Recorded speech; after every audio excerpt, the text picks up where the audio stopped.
Damien, for the final time this year, how are you looking team news wise? Everybody's fit outside of Sam Bone, who still has a slight niggle, but no, everybody's fine. Trained really well this morning, and yeah, not a lot more news on top of that. Good to get Griff back at this stage of the season. Yeah, well, here when we put him on the bench last week, I think it was. Here I didn't even ask him; I just put him on it. I asked him after I put him on it. Just his name, his presence, his personality. Here, would he have went on? Yeah, possibly, but he'd never even trained with us. So he's back training now, obviously fit and raring to go and make an impact. Matty Smith, Mark Coyle back from suspension, a timely boost as well. Yeah, big players in the league, big players in our team, big personalities, and like I said, sometimes it even just gives players, Darren, reassurance, having them in the change room beside you, seeing them putting their boots on the bus on the way up. So big pluses. To take it to the last game of the season, I suppose at the start of the season you couldn't ask for much more. Yeah, it's what I demanded. I hate saying that word, but it is the one word I used with them. So we've took it to the last day. Like I've said for many months, it's in our hands, it's still in our hands, and we have to make sure that it stays there. How have you managed the week? Just as normal as we possibly can. We haven't allowed players to speak to media. I wasn't going to come today. I obviously cancelled Tuesday, put it to today. But I just think talking's done now. So yeah, out of respect I came for the guys, but outside of that, it's been a normal week. I didn't even want to do interviews. You've done your talking on the pitch for all of this season, and as you've rightly pointed out, best team in the league over 35 games, just one more game to go. Yeah, the best teams win the league, and we want to win the league tomorrow night. You have to show you're the best team in the country, so you have to go to a difficult place, granted. We've done our work on them, but outside of that, it's all about us now, delivering like we have on the training pitch for many weeks now, and delivered like we have on a Friday night now for many weeks. There was an opportunity to do it on Sunday in a different ground. Are you kind of glad in some ways that didn't happen, or has it brought any deflation that it didn't happen on Sunday? No, I guess the romance of the game, and I'd be an emotional romantic as well. So yeah, did I watch the game on Sunday? Yeah, it's probably the most nervous I've been ever in my life, because you can't control it and you're slunched on the couch and what have you. But it's only in hindsight you come away. If you were given a choice where to win it, absolutely on the pitch, hugging the staff, hugging the players. So it's all going to come down to one game. October 31st, 2020, it's hard to believe it's only 4 years to the day, but probably one of the lowest moments for Shells. We lost 4-1 to Athlone in the Cup and were relegated not long afterwards. To be standing here on the day in 2024, one win away from a league title, it's a remarkable turnaround. Can you sometimes take a step back and realise how far this club has come?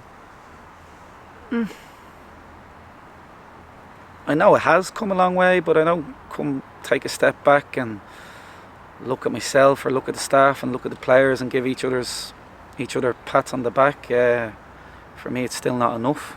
So it's absolutely been an incredible journey. It's on the front gates. Time to rise again. Have we risen?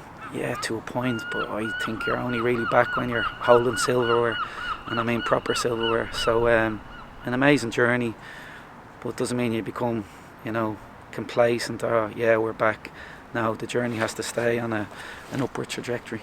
How do you manage the emotions and the nerves of the week? Have you met a lot of people on the street? Yeah, it's still the same everywhere I go. It's always the older generation. I don't know, the older generation always seem to like me for some reason. Probably get the abuse off the younger lads, but still I do think there's an amazing energy and positivity and want for us to win, like I said, outside the league. And I'm sure the players get it as well. But inside the AUL, the training ground, Tolka, the players, the dressing room, it's just been calm. It really has. And there's not really an awful lot more to offer on a normal training week, normal morning this morning, and a normal bus journey up tomorrow. Are you pleased with how the players have handled the outside noise? Because at times in the Waterford game, the Drogheda game, you could tell when something happened elsewhere. They probably have to be doing that as well tomorrow.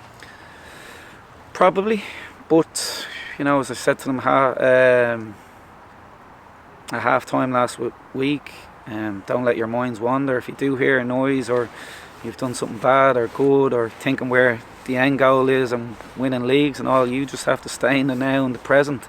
And again, that's what they're going to have to do tomorrow night. So whether it be noise from the stands or just a moment in front of you in the pitch, you have to win these duels, these moments, these occasions all night in the game. The players sometimes could dread after a poor result the review session. Is it safe to say the tables were turned this week? Yeah, well, it was a very positive meeting for the guys. Obviously a lot of good stuff from the draw of the game, and then obviously Davy being Davy did a post match on the Shelbourne 11 versus the Drumcondra 11, so needless to say that wasn't very positive. Myself, Joey and Skins got a slating, and I have to say it was probably payback time because the players for some reason really enjoyed it. Did you enjoy that occasion? Monday or last Saturday? Last Saturday. I'm sure Monday I did. I love here. The frustrating thing for me, I'd love to run around like Wes. He looked an incredible nick. I was just telling you guys in there that we did try and sign him. I know there was sign well. We did try and sign him. So you can all slaughter him online tonight. Why didn't you come? But it was the first time I ever played with Wes. I've obviously seen him from afar as an Ireland fan, etc. The stuff he does is a joke. And even last week, I don't know how many people's here, 500, 1,000. He had them off the edge of their seat with the stuff he was doing. Granted, against, I don't want to be too negative on Drumcondra, but Wes looked in good nick, I have to say, and it was a pleasure playing with him. There's a chance for this generation of players to enter, the status of some of the boys who played on Saturday. How much of a motivator is that for a player, or is it something you just have to park? It has to be. I think it has to be. And listen, in previous weeks it has been referenced, but for me this week, like I said, talking's done now, it's over to use, but I couldn't wish for a greater group of lads to become them Shelbourne greats, because there is greats in this team, in this squad. But more importantly than that, they're great people, they're great young men as well, and their families should be very, very proud of them. Irrespective of what happens on Friday night, will you eventually stop seeing yourself as a blow-in?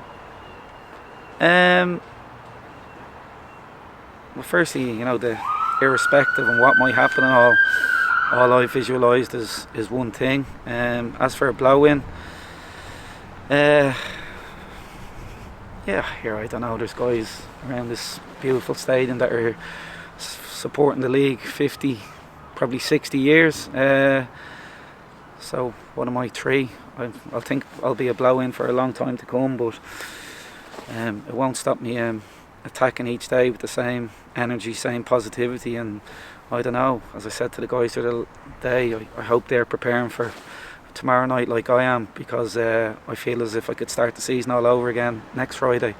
That's how good I feel, how energetic I feel, and I'm sure they'll be the same. We're all with you, David. All the Thank best. you.